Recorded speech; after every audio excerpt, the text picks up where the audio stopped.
Previously on the Pavement Top 50. Steven, what are your initial thoughts about this song, The Hex? The Hex. Well, it's a really cool song. I think it's completely different to anything else that Pavement does. I think it's very unique. It's got a style which isn't really there in any. I can't think of any other song that's like it. Hey, this is Westy from the rock and roll band Pavement, and you're listening to The Countdown.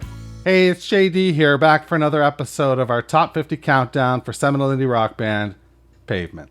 Week over week, we're going to count down the 50 essential Pavement tracks that you selected with your very own top 20 ballads. I then tabulated the results using an abacus and a girl named Shannon that might have played bass in an indie rock band, Sigh. So there's that. This week, I'm joined by Pavement superfan Jeremy from Niagara Falls. How's it going, motherfucker? It's hot. It's hot. It's hot really today. hot. It's been hot all week. Yeah. So sorry if there's fan noises in the background. They're here to cheer me on. Yes, of course they are. That's very good, that they are doing that for you, because it will give you adrenaline and strength that you need and require to get through this next question. Jeremy from the Falls, what is your Pavement origin story? My origin story for the band Pavement is a little stranger than most. I did not come to them by way of their music. I came to them by way of discussions about just how cool their right. albums, the song names were. So before I ever heard a Pavement track, which was years, I had a friend who was in a band named Cindy, and before they were called Cindy, they were racking their brains about what they wanted to call themselves. And we just got in this deep discussion one night. I have heard. And we started talking about King Cub Steely. You ever hear of them? King Cub Steely? There's probably a good amount of this audience would really dig King Cub Steely because it's kind of in the same vein, but they had awesome song names luckily I keep my feathers numbered for just such an emergency. Like that's like a song name. Time equals money and money equals pizza, and therefore time equals pizza. Like just stuff like that. Yeah, and we got talking about it, and I was like, yeah, it's really cool. And we're talking about the band Head, lowercase and an uppercase, but Head with a lowercase h. That's right. And an uppercase, yeah, just because it was the 90s. And then my friend turned to me, he's like, I just wish that I could have an album title as good as Crooked Rain, Crooked Rain. And he went on for like half an hour on that. I was like, that is a really cool album title. And who is this band? He's like, Pavement, check them out. And of course, being the 90s, I mean, being dirt poor, That's right. That's the only way you could do it. Purchase an album. Because they weren't being played on the radio. Well, that's right. And it was pre-internet. And yeah, they weren't being played on the radio. But, and this is, I like hearing the stories of people on here saying like, yeah, my first experience was like, I got onto a torrent site and I ripped all their albums over the course of like a week or however long it used to take. But before that, we used to have this thing, and it doesn't exist anymore, rarely does. That's right. Compilations. You remember? Yeah. And there was a big one in the 90s, and it was really big because of the secret hidden track that I think everyone only bought it for the secret hidden track. It was called No Alternative, and Nirvana did at the very end, wasn't listed.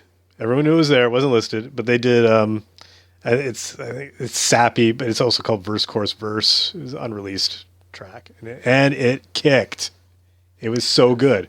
But also on that album was Matthew Sweet, Goo Goo Dolls, and one of those Pavement things does not belong. Did Matthew Unseen Power and Picket Fence. And who was the second one you named? Goo Goo Dolls. Yeah, who Goo used Goo to Dolls? be, like Buffalo's a rather own Goo Goo punky Dolls? band until, they on Twister. No, it's not Twister. Till that Twister song. They did a song on the Twister soundtrack. No, That's it was the, only the thing I know about Asteroid Goo Goo one. Dolls. No, it wasn't the Asteroid one. Fuck. Oh, yeah. Dude. It's called Angel or something. No, they did a song on like the Alanis Morissette did a song. on the record. You came uninvited.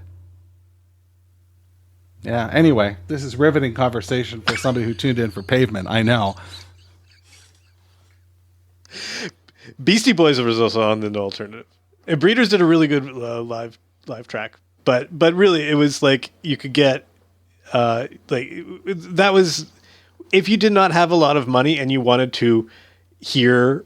And this is backwards thinking, because nowadays you'd be like, why would you buy a whole album for one song? Well, everybody did. Everybody bought it for that Nirvana song. And then you got a little sampler of all these other bands that you could get into. And that was my let's talk about this for a second. So what did you think of Unseen Power of the Picket Fence? Yeah. It was good. It was and in comparison to everything else on the album, it's like, oh, this is like top 10. Like this is like really fresh and inviting, and I dig this sound. It was kind of rare. It wasn't overproduced, and it didn't have that pastina. Am I using that word correctly? Patina. Sorry, patina. It's fucking boiling. It's hot. Did I mention it's hot? It's like 55 degrees in here, in Canadian. 55 Celsius. But yeah, I think it's like 40. I was like 55. Your skin would be melted. Anything after 35, I'm like, it's all the same. I do not like this mugginess. Yeah. I can't handle it. Really? Yeah, that's the thing. It's not the heat, it's the humidity. No, oven's dry heat. Anyway. Yeah. Again. But yeah, no, I like the sound, and I was also big into Sonic Youth, but I had a bit of a bone to pick with Sonic Youth because their stuff never really seemed to get me to the place where I was like, yeah. And it felt like Pavement was like, they got it. It was kind of this, it's like a visceral sort of song. Yeah. But it rocks. I totally know what you mean. You know what I mean? Yeah. I've been nose deep in Pavement's catalog for almost 5 years now. So, obviously I enjoyed it prior to that, but just looking at it week after week after week, it's been. Ask me to name a fucking song title though, and I'm usually stumped, or where it falls on a record, and there's people that will be able to do. Oh yeah, it's right after this and before this, and it's like I just can't do that. I'm just because. Hey man, that's part of the culture though. That's part of when we lost physical media. It's like remembering your best friend's phone number. No. Do you even know it now? I don't. I know my wife's. I don't know my wife's. I don't know my kids. At the time. Yeah. Oh really? Yeah. Yeah. But yeah, so that compilation, and then you think I would have rushed out and I would have bought a Pavement album, but I didn't, because a scant few years later the Brain Candy soundtrack came out, and being the massive Kids in the Hall fan I was, okay, all right, I was and I still am, yeah. And will continue to be. And you know who was on that soundtrack? Oh, Matthew Sweet. Fuck me, really? He follows you around, doesn't he? Yeah. But Pavement, like Painted Soldiers, is like it's like in my top 5 songs. Right, it's in my top 15 for sure. No, my top 10, and it's the best Spiral song there is. Like other than the unreleased Person School of Industry, for sale, the Person School of Industry. Sorry, but yeah. And another breakout track on a soundtrack album that has I'm trying to remember. Yeah, Tragically Hipper on there. Right, yeah. They play Butts Wigglin'. Yeah. They Might Be Giants, I think, did a track, and Stereolab, and like a real. Oh, and of course the Odds were on there. But yeah, Pizzicato 5. I think there was even a GBV, Guided by Voices song on there. I think that was my first exposure to Guided by Voices. I got into a lot of music through compilations, something that does not exist and should. Wonder how we can rectify this. Yeah. Well, we have to change the industry. One person. Starting at this Starting moment now. in time. And this is the... It's 66 degrees. Good things are forged in heat. This is... Hey, listen. This is the closest I've ever recorded an episode to drop date. Like, most everything else is done. Oh, yeah? I did it in the spring. You know, so this is, what is the date? It's June 20th, and this goes out on the 28th.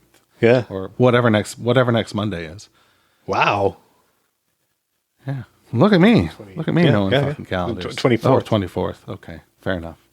Yeah. Yeah, sure is. Yeah, it's sooner than you think. That's right. No. Into that editing bay. This one doesn't get edited. This podcast doesn't. But, yeah. Oh, no, my right. secrets. Okay, back to the matter at hand here. There's a lot of so if you haven't noticed, Jeremy and I are buddies, and we're doing some catch up at the same time that we're doing this. So that's why we're getting a little distracted. I apologize for that, and I hope this is acceptable for your Pavement listening enjoyment. Yeah, well, It's a absolutely. forgiving crowd. Have you ever listened to the episode of Meeting Malcolmus called Hate Mail? Oh, you should look that one I haven't heard that one. I got a hate mail letter. Oh, and yeah? I just decided to do an episode on it because it is like a screed. It is like Martin Luther nailed something to my door, and it was like Deep cut. wow. Yeah. Now, It was typed. Was it written or was it typed? Oh, yeah. Then you know it's serious. Yeah, listen to that one. Oh, And wow. If you're just getting into this because of the I top will. 10, there's a whole other podcast out there where I go through each of the songs. It's called Meeting Malcolmus. That's the feed that you're on right now. And there's lots of good... I can only hope that this generates at least one more hate. It might. So from there, you finally buy a record, or do you get into the torrents? I bought... Oh, and this is shameful. And I wish you do edit it. I bought Crooked Rain through another form of dead media, the Columbia House Record Club. Columbia House was money. It was so good. It was so good. Was 12 CDs for a penny. You're paying $30 afterwards, but hey, and it was one of those auto ship deals. That's where they got you. That's where they got you on And the then it laziness, just shows up. right? Like because it was $30 a hit, and you would be like, "Fuck!" But if you played your cards right, you won. The house did not always win, but they must have won enough. Yeah. I mean, and you could send them back and say, you know what, Liz Fair just isn't my cup of tea. I'm gonna exile Guyville. But yeah, this one, that one, I think it was her follow-up. I was like, maybe not. So Never sent me Matthew Sweet. So Crooked Rain. Do you know where the title comes from? It comes from, I don't. Apparently, it comes from Purple Rain. And Steven just liked the rhythm of that, or it may have even been David Berman who suggested it. And yeah. If I'm wrong, That makes shoot me an sense. email, jd@meetingmalcolmus.com. Would love to hear from you. So you put that one on the old CD player, I'm guessing, not a turntable at this point. And it starts with Silent Kid, and that song just melts your brain, like right off the bat. It is. That album for me is like a textbook. Like, this is how you start an album. Like, this series of songs. Like, this is how you do it. This is how you break it in. So you lay the foundation for the listening experience you're about to undertake. And man, I listened to that album a lot. It's a masterpiece for sure. I will fully admit, I thought he was saying Silent Kit for the longest time. I thought it was about drummers. Well, nobody really knows. It's got multiple titles. Like, people will say Silence Kid, and people will say Silent Kid. People will say Silent Kit, and people will say Silence Kit. So I think on the liner notes, it's Silence Kid. So, yeah. Oh, interesting. No. Did you ever get a chance to see them live? So the jury's out on that. It was the 90s. I was young. I got around a lot, and a friend of mine was like, "No, I don't think we did. We did see them," and I was like, "I distinctly remember being at like the Cool House. Did you go to Lollapalooza in point. '95? Okay. No, I've never I was been just to going to say because they Lollapalooza. played that, and that might be something that you saw and forgot. Because I can't imagine you are going to generate some hate mail that you saw them live and you don't fucking know that you saw them live.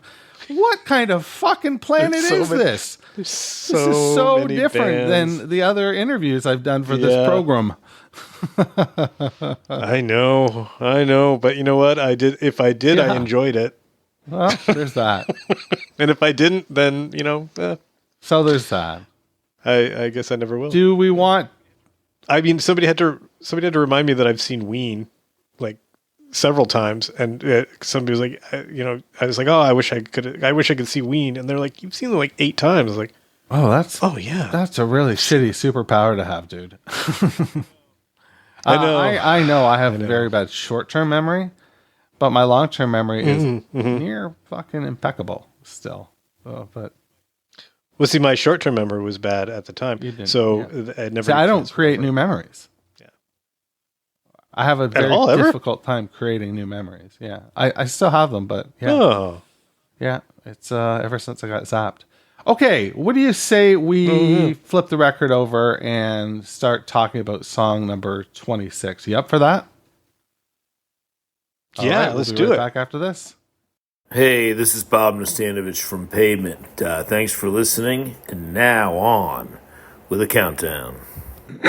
26. Look up to people so tall to you. I can't, so I won't stand up, chuck, break, luck. Look for splinters, you might see where they come and go down. Sweet Yardley, I won't let you fall down. Sweet Yardley, I won't let you fall down.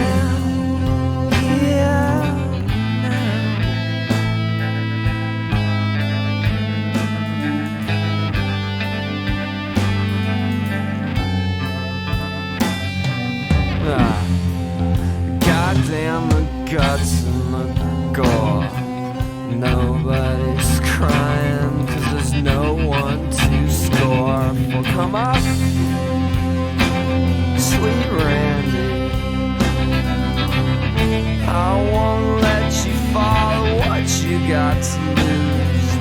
What you got to prove? Who you gonna screw down here now?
This week we are celebrating song number 26, Fight This Generation. What do you think of this one, Jeremy from the Falls?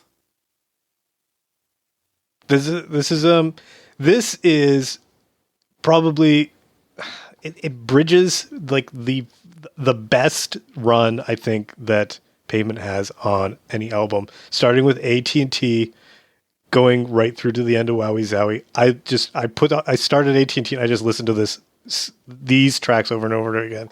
And Fight This Generation is definitely a staple in that run.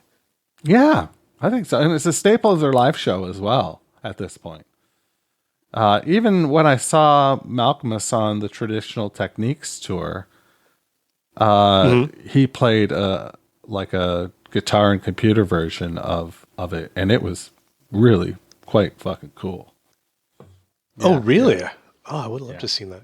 There's got to be video of that. I'm sure there is on the old YouTubes. Yeah, I wouldn't be surprised. Yeah. Like I love the demo version. In that enhanced Wowie Zowie. Oh right, yeah. Release. Nice and Critters edition. Yeah. But yeah, no, this track does that thing that I like so much in every song I hear it in, where you start listening to it and then halfway through it turns into a different track altogether. Absolutely. It's two different songs mashed together for sure. Yeah. So in listening to this again for this, I couldn't believe this track is only like it's under 4.5 minutes. This feels to me like an epic 6-7 minute long track, but it's not. It's a tight 4:23. A tight 4:23. That's funny. I mean, long for a Pavement track, but it feels like it feels a lot longer, doesn't it? Doesn't it? Maybe I'm just thinking of the demo. It does because so much. Okay, so not in a bad way for me. No. But because it feels like two different songs, I think that might give you the illusion that it's long. Yeah, you know. Plus the repetitive outro, like just that jam at the end, like that always it feels too short, and yet it feels like a day. It feels like a good day. You're punching in, punching out. You're friends with the coyote. You're not friends with the coyote. Or the sheep, rather. No, so there's been like 3 Matthew Sweet references and now like 2 Looney Tunes references. All right. Well, what else do you have to say about Fight This Generation, Jerry? This, like all lyrics are interpretive. Yes. Like, and I hesitate because I've listened to everybody else talk and they're so erudite. That's a great word, and I think that's what I'm trying to say. But they've got very strong opinions, and they're very knowledgeable, and they've obviously put a lot of pen to paper and sorted this out. And after 18 cups of coffee, and I grapple with this one because it's like seeing shapes and clouds, and you know that old it's a Charlie Brown comic from years ago, and they're like all sitting on the grass and they're looking at the clouds, and the one I think Linus is saying like, oh look, that's like that cloud looks like Washington crossing the Delaware, and that one looks like Rodin's The Thinker, and that cloud looks like the stoning of St. Peter, and they're like, what do you see, Charlie Brown? He's like, I see a ducky and a horsey, but so I think you can do that with this track. I mean, just the title alone evokes like an emotion. Yes. And the way that it's the way the song is constructed, how it starts off in 3/3, moves to 4/4 time in there. You get the sense of like there's two sides clashing. I'm still trying to figure out, like, for you. Wait a minute. 3/3. There's no 3/3. 3/4.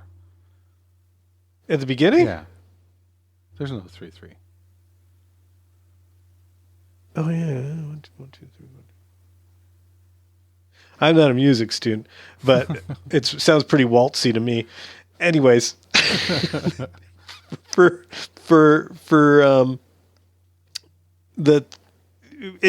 what is this song about to you? Is this song about, like, what viewpoint do you see this from? Because I think there's a couple different ones.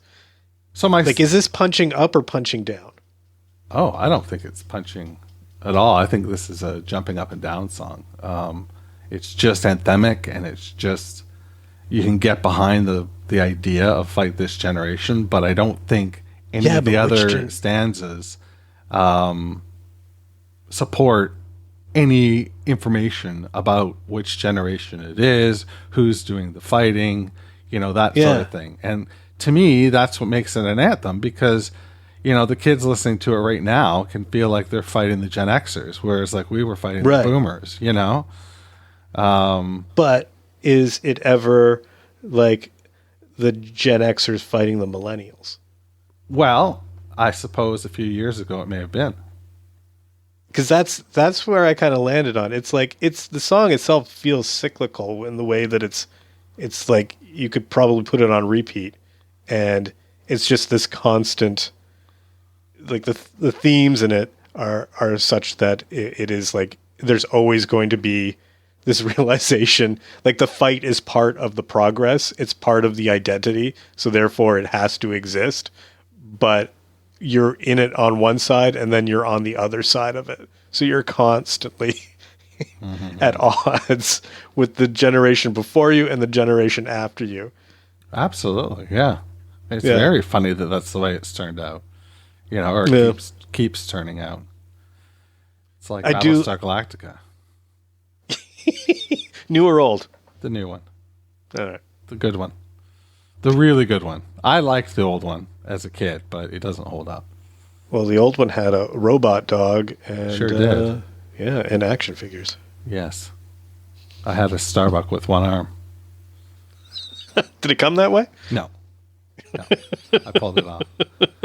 I wanted to make him a Star Wars villain, so that's what I did. So listen, it's been great talking to you today about your Pavement origin story, Fight This Generation, and just a basket of other things. Hope you enjoyed yourself. I know I did. Absolutely. And that's what we've got for you this week. Next week we're getting into the top 25, man. So we start to kick out the top 25 next week. We're halfway fucking home. Can't wait I'll to hear talk it. to you then. Wash your goddamn hands. Thanks for listening to Meeting Malcolmus, a Pavement podcast, where we count down the top 50 Pavement tracks, as selected by you. If you've got questions or concerns, please shoot me an email, jd@meetingmalcolmus.com.